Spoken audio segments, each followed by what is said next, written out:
जय हिंद। मैं दिनेश विश्वकर्मा आपका अपने YouTube चैनल में स्वागत करता हूँ। आज हम क्लास 12 का प्रश्नावली 7.2 के कुछ प्रश्नों को देखते हैं। तो सबसे पहले इस प्रश्नावली में हमें सीखना है प्रतिस्थापन द्वारा समाकलन, यानी प्रतिस्थापन द्वारा समाकलन कैसे किया जाता है। इसको कुछ उदाहरण के माध्यम से समझेंगे। उदाहरण नंबर 5 लिखा गया, निम्नलिखित फलनों का x के सापेक्ष समाकलन कीजिए। हमें जो समाकलन करना है वह x के सापेक्ष करना है। जो पहला क्वेश्चन दिया गया है, लिखा गया है साइन m और x dx, और दूसरा क्वेश्चन है तीसरा है, यहाँ पे dx लिख देते हैं, सबके साथ में यह चिन्ह प्रयोग कर लेते हैं और इसको बोलते हैं हम लोग समाकलन। यह समाकलन का चिन्ह है, यहाँ पे लगा देते हैं समाकलन। तीनों पर समाकलन का चिन्ह लगा दिया गया है और यह बोला गया है हमें x के सापेक्ष समाकलन क्या होगा, और साथ में एक विधि सीखनी है प्रतिस्थापन द्वारा समाकलन। तो पहला लिखा गया साइन m और x।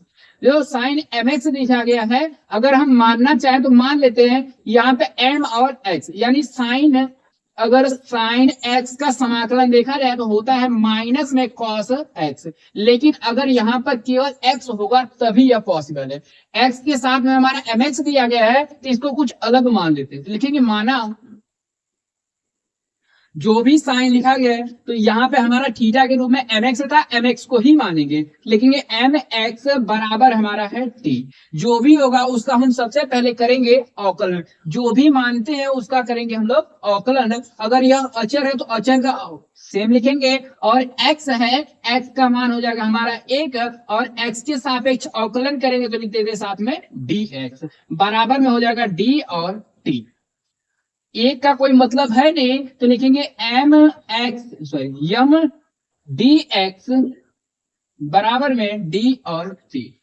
चूंकि m अलग से नहीं दिख रहा है, या गुणा में इधर जाएगा तो भाग लिख सकते हैं, लिखेंगे डी एक्स बराबर डी टी बटे में हो जाएगा हमारा m।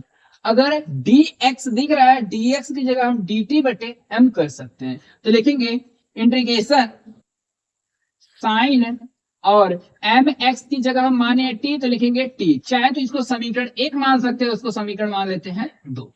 समीकरण 1 में जहां पर एम एक्स था, एम एक्स की जगह टी लिख दिए हैं, और डी एक्स की जगह आ रहा है डी टी बटे में एम।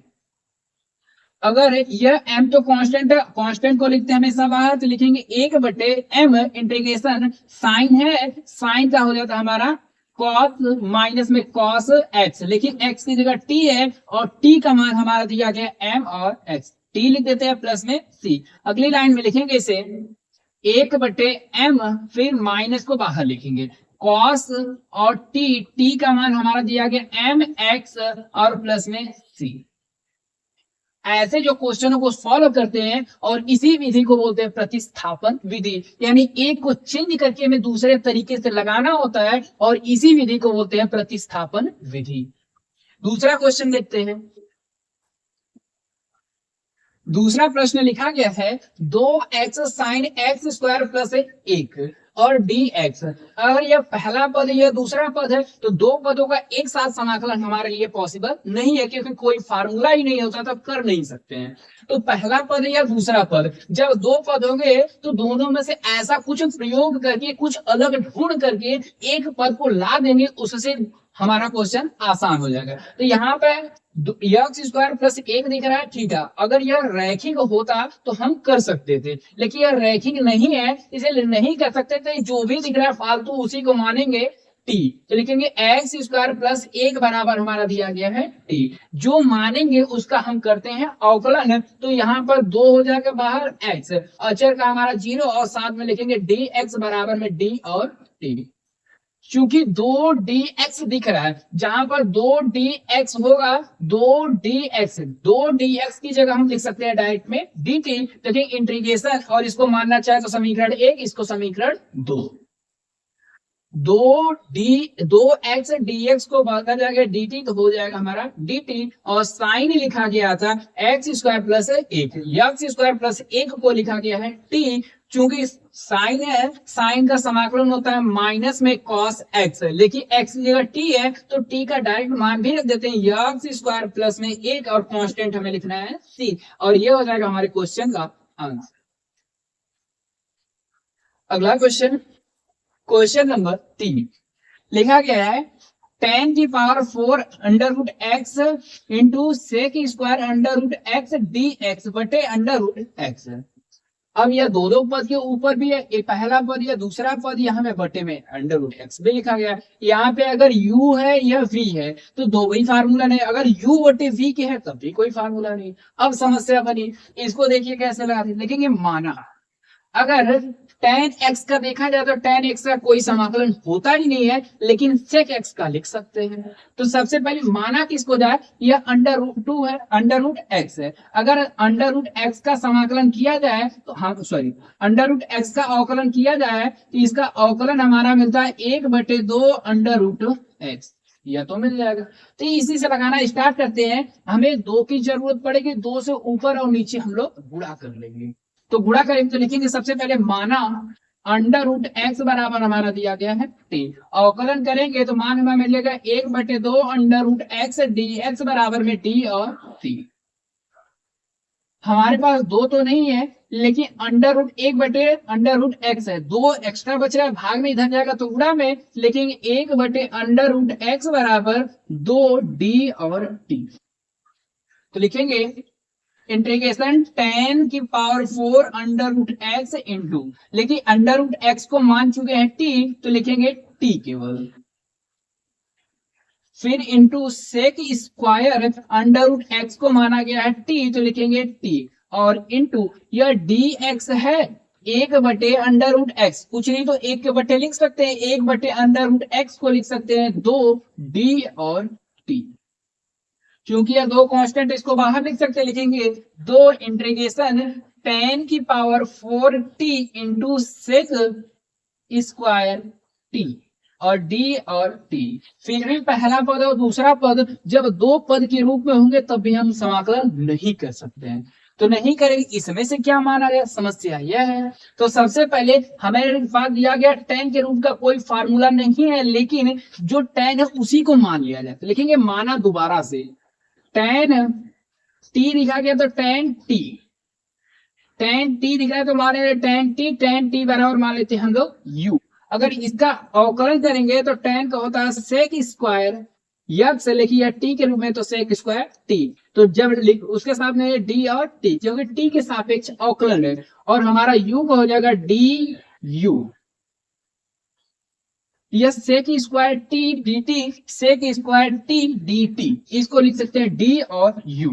तो यहां आप लिखेंगे 2 tan की पावर tan है, tan t को हम माने u तो लिखेंगे u की पावर 4, फिर into sec square t dt को लिखा गया d और u। अब पावर के रूप में तो समाकलन कर सकते हैं, लिखेंगे 2 और पावर हमेशा 1 जोड़ेंगे तो u की पावर 4 और 1 5 बट्टे लिखेंगे 5, और प्लस में लिखेंगे कांस्टेंट c।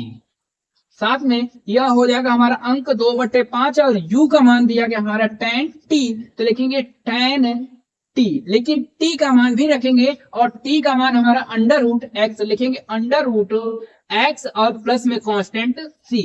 यह हो जाएगा हमारा आंसर।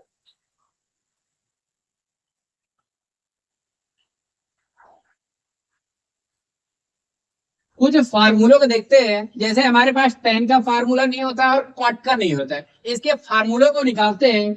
लिखा गया है tan x, अगर इसका समाकलन किया जाए तो क्या फार्मूला निकल के आएगा, और यहाँ पे cot x है, इसका निकाला गया तो क्या फार्मूला आएगा। इन दोनों को फार्मूले लिखते हैं। अगर फार्मूला नहीं होता है लेकिन हम साइन और कॉस के रूप में tan को बदल सकते हैं, लिखेंगे tan है, tan को लिखेंगे साइन x बटे में cos और x लिखा गया d और x। अगर यह बटे के रूप में हो गया लेकिन फिर भी हमारा समाकलन नहीं है, लेकिन हम प्रतिस्थापन द्वारा इसका समाकलन निकाल सकते हैं। तो लिखेंगे माना जो बटे में है तो cos और x बराबर मान लेते हैं हमारा दिया गया है t। अगर cos x है, cos x का जब अवकलन निकालेंगे तो लिखेंगे माइनस में sin x dx बराबर में d और t। चूंकि यह माइनस में यह साइन एक्स dx दिख रहा है लेकिन माइनस नहीं है, तो माइनस को दूसरी तरफ भेज देते हैं और इसको इस समीकरण नंबर 1 मानेंगे। हमारा बचेगा साइन एक्स dx बराबर, यह माइनस को दूसरी तरफ भेज देते हैं, माइनस में d और t। चूंकि ऊपर साइन एक्स dx दिख रहा है, साइन एक्स dx, तो उसको लिखेंगे माइनस में dt। इंटीग्रेशन यह पूरा है माइनस में dt और बटे cos x को माने हैं t, तो लिखेंगे t। अगर माइनस है तो माइनस को हम बाहर निकाल सकते हैं, लिखेंगे माइनस 1/t d और t। 1/x हो या 1/t हो या कुछ भी अक्षर के रूप में, लेकिन उसी के रूप में समाकलन या अवकलन किया जाता है। अगर अवकलन log x का करेंगे तो 1/x आता है, अगर उसी का अपोजिट कर दें तो 1/t है। 1/t समाकलन होगा हमारा log मॉड ऑफ x, लेकिन x की जगह हमारा दिया गया है t। क्योंकि t का मान रख सकते हैं तो लिखेंगे, लेकिन चिन्ह माइनस का भी है, लिखेंगे माइनस लॉग t का मान हमारा दिया गया समीकरण 1 में cos और x, और प्लस में लिख सकते हैं c। यही होता हमारा integration of tan x dx। tan x dx का फार्मूला पूछा जाए तो बोलेंगे minus log cos of x plus में c। यह मॉड में होना चाहिए। और दूसरा देखते हैं, और दूसरा कॉट के रूप में, तो कॉट क्या होगा, सबसे पहले कॉट x को साइन और कॉस के रूप में बदलेंगे। तो कॉट है तो लिखेंगे cos x बटे साइन x और d और x बटे के रूप में हो गया u बटे v है, फिर भी हम लोग समाकलन नहीं कर सकते, तो फिर से लिखेंगे माना, जो भी बटे में उसी को मानेंगे, लेकिन माना साइन x बराबर हमारा है t। साइन x का अवकलन होता है cos x dx बराबर में dt। cos x dx दिख रहा है तो उसकी जगह लिखेंगे dt, इंटीग्रेशन dt और कुछ नहीं तो 1/, साइन x है, साइन x को माना गया t तो लिखेंगे t। 1/t हो 1/x हो कुछ भी है तो लिखेंगे log मॉड ऑफ x की जगह दिया गया t, प्लस में लिखते हैं कांस्टेंट c। लेकिन हम t का वापस से मान रख सकते हैं साइन ऑफ x, तो लिखेंगे log mod of sine x plus में c। यह हो जाएगा हमारे कॉट x का समाकलन। प्रश्नावली के सवालों को देखते हैं। लिखा गया है 1 से 37 तक के प्रश्नों में प्रत्येक फलन का समाकलन कीजिए। यानी 1 से 35 तक, 1 से 37 तक जो भी प्रश्न दिए जाएंगे उसका हमें करना है समाकलन। उनमें से पहला क्वेश्चन लिखा गया integration of 2x/1 plus x square dx दिया गया है। तो यह बटे के रूप में है, बटे के हमारे पास कोई फार्मूले नहीं होते हैं, तो सबसे पहले हम इसको लगाएंगे प्रतिस्थापन विधि से। लिखेंगे माना, एक्स्ट्रा यही दिख रहा है तो इसी को मानेंगे, लिखेंगे 1 प्लस एक्स स्क्वायर बराबर मान लेते हैं t। ऐसा क्यों किया गया है, क्योंकि अगर एक्स स्क्वायर है, एक्स स्क्वायर का अवकलन करेंगे तो मिलेगा 2x, जो कि हमें दिख रहा है ऊपर पर्याप्त है। तो सबसे पहले अचर है, अचर का अवकलन हो जाएगा 0 और 2x का हो जाएगा, एक्स स्क्वायर हो जाएगा 2x और साथ में लिखना होगा dx बराबर में d और t। समीकरण नंबर 1 मान लेते हैं। समीकरण नंबर 2, यह 2x dx दिया गया dt, लेकिन इंटीग्रेशन dt बटे कुछ नहीं तो 1 लिख सकते हैं। 1 प्लस एक्स स्क्वायर है, 1 प्लस एक्स स्क्वायर को हम समीकरण 1 में माने हैं t, तो लिखेंगे t। चूंकि यह 1 के बटे कुछ भी दिया गया है, अचर दिया गया है तो यह चर दिया गया, वेरिएबल्स है तो यह हमारा बदल जाएगा लॉग में, तो लिखेंगे लॉग मॉड ऑफ x। लेकिन x की जगह दिया गया t और कांस्टेंट लिखेंगे c। चूंकि t का मान समीकरण 1 से वापस रख सकते हैं तो लिखेंगे log mod of 1 plus x square plus में c। यह हो जाएगा हमारे क्वेश्चन का आंसर। प्रश्न संख्या 2 लिखा गया है इंटीग्रेशन ऑफ लॉग x का होल स्क्वायर बटे में x dx। यह करना है। क्योंकि ऐसा क्या करेगी, यह बटे वाला हट जाए, हमेशा बटे को हटाने की कोशिश करेंगे तो ज्यादा बेहतर होगा। यह log x है, log x का जो अवकलन होता हमारा हुआ 1/x। यह 1/x मिलेगा तो हट सकता है, तो लिखेंगे माना log x बराबर में t। log x का अवकलन लिखेंगे तो 1/x dx बराबर में d और t। डी एक्स बटे एक्स है या डी एक्स बटे एक्स है, एक से गुणा करने पे कोई फर्क नहीं पड़ेगा। और ऊपर को मान लेते हैं समीकरण एक, नीचे को समीकरण नंबर 2। अगर इसको नहीं भी मानेंगे तभी कोई दिक्कत नहीं होगी। तो इंटीग्रेशन log x है, log x को माना गया t और t की पावर हो गई 2 बटे यह 1 बटे x या डी एक्स बटे x था, डी एक्स बटे एक्स लिखा गया dt, तो लिखेंगे dt और बटे का कॉन्सेप्ट खत्म।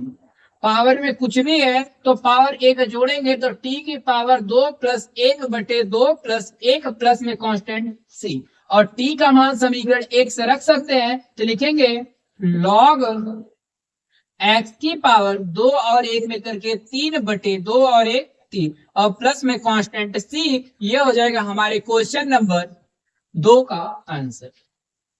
अगला क्वेश्चन देखते हैं, क्वेश्चन नंबर 3 लिखा गया इंटीग्रेशन ऑफ 1 बटे x plus x log x d x दिया गया।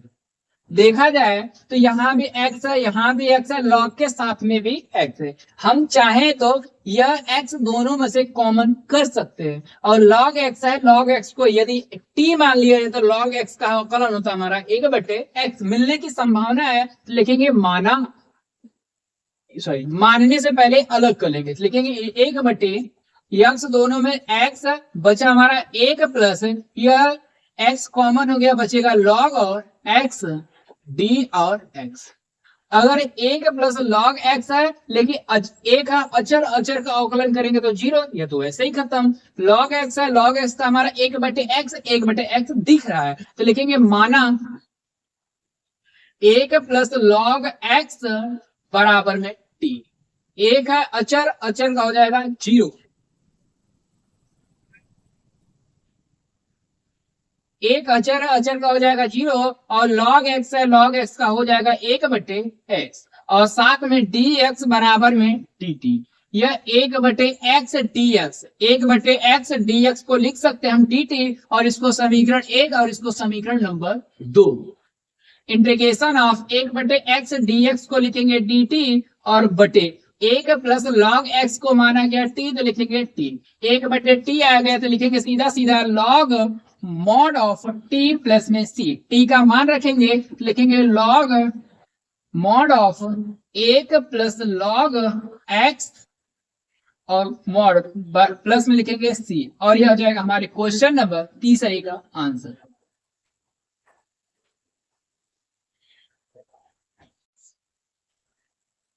प्रश्न संख्या 4 देखा गया sine x into sine cos x d x दिया गया है।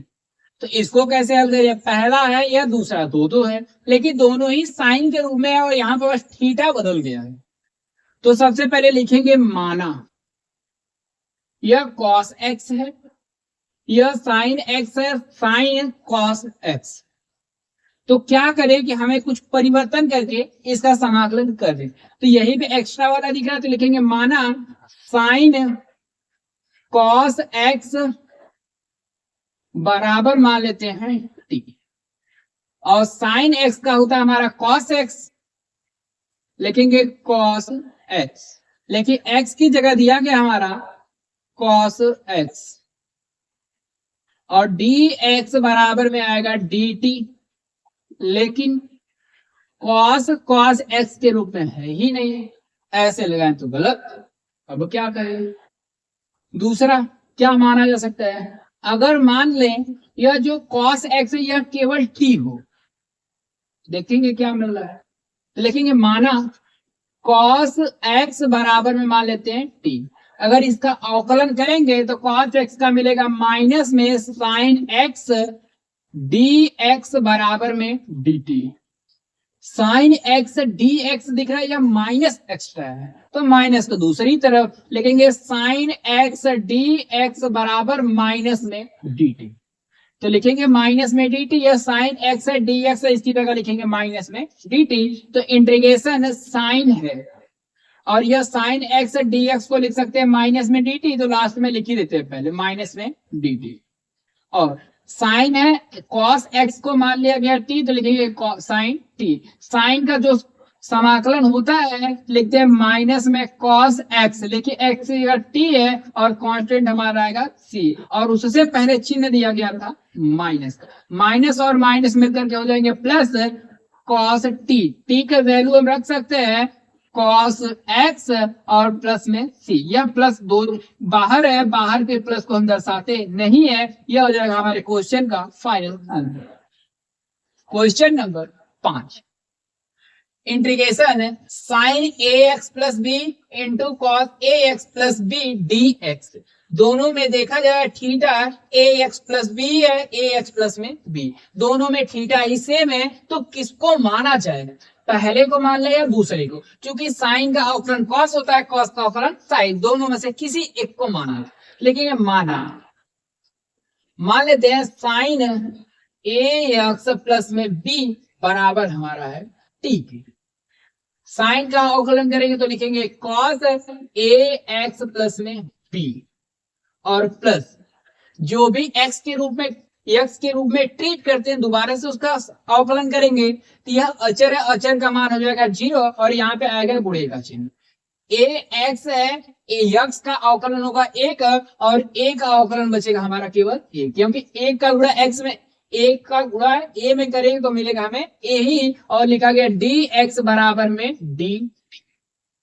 यह cos ax प्लस में b, cos ax plus b dx, लेकिन यह a फालतू बच रहा है, दूसरी तरफ भेजेंगे। लिखा गया cos ax प्लस में b बराबर dt बटे में, यह गुणा में इधर जाएगा तो भाग में हो जाएगा a। इसको मान लेते हैं समीकरण 1, यह समीकरण नंबर 2। लिखेंगे integration sine ax plus b, इसको माना गया तो t, तो लिखेंगे t cos ax plus b dx, cos ax plus b dx था, dx को छोड़ दीजिए गलती से, और यह cos ax plus b dx को लिख सकते हैं dt बटे में a, तो लिखेंगे dt बटे में a। क्योंकि a कांस्टेंट है, a को कर लेते बाहर तो 1 बटे a, और t की पावर कुछ भी 1 प्लस में 1 जोड़ेंगे बटे 1 प्लस में 1, कांस्टेंट लिखेंगे c।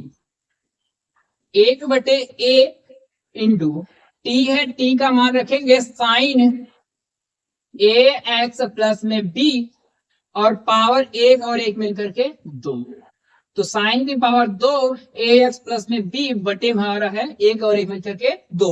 यह जो 2 है उसको लिख देते हैं हम लोग a के साथ में, और कांस्टेंट हमारा दिया गया है c, और यह हो जाएगा हमारे क्वेश्चन का आंसर। आगे देखते हैं question number 6, integration under root ax plus में b dx दिया गया है। अंडर रूट के रूप में दिया गया तो लिखेंगे सबसे पहले माना, जो भी दिखा उसी को मानेंगे। माना ax है प्लस में b बराबर दिया गया है t, क्योंकि करड़ी का तो कर सकते हैं लेकिन करड़ी के अंदर भी कुछ दिया गया है, तो ax है, अगर अवकलन करेंगे तो मिलेगा a, क्योंकि x का मान होगा 1, 1 का गुणा a में करेंगे तो a। अचर है, अचर का हो जाएगा 0, लिखा गया dx बराबर में dt। ax dx, dx दिख रहा है लेकिन a नहीं दिख रहा है तो a को दूसरी तरफ भेजेंगे, लेकिन ये dx बराबर dt बटे में a। इसको समीकरण 1 समीकरण number 2। Integration ax plus b, इसको माना गया t, और यह अंडर रूट, अंडर रूट का मतलब होता है पावर जो दी गई है वह आधी है, तो ले आधी का मतलब 1 बटे 2, और यह d और t बटे में a, लिखेंगे dt बटे में a। यह a कांस्टेंट है, इसको बाहर करेंगे 1 बटे a। पावर कुछ भी हो समाकलन में हमेशा 1 जोड़ेंगे, तो t की पावर 1 बटे 2 प्लस में 1 बटे 1 बटे 2 प्लस में a, और प्लस में कांस्टेंट c। t का मान वापस से रख सकते हैं ax प्लस में b, लिखेंगे 1 बटे a, 2 1 कम 2, 2 और 1 3, तो 3 नीचे रह जाएगा, और इस 3 को हम a के साथ में लिख देते हैं। यह जो 2 बचा है यह हमारा चला जाएगा ऊपर, तो हो जाएगा 2 बटे 3, यह 1 के साथ गुणा करेंगे तो मान रह जाएगा 2 ही, और t का मान हमारा दिया गया ax प्लस में b, 2 1 कम 2 और 1 3 है, तो पावर 3 बटे 2, और प्लस में कांस्टेंट c, और यह हो जाएगा हमारे क्वेश्चन नंबर 6 का फाइनल आंसर।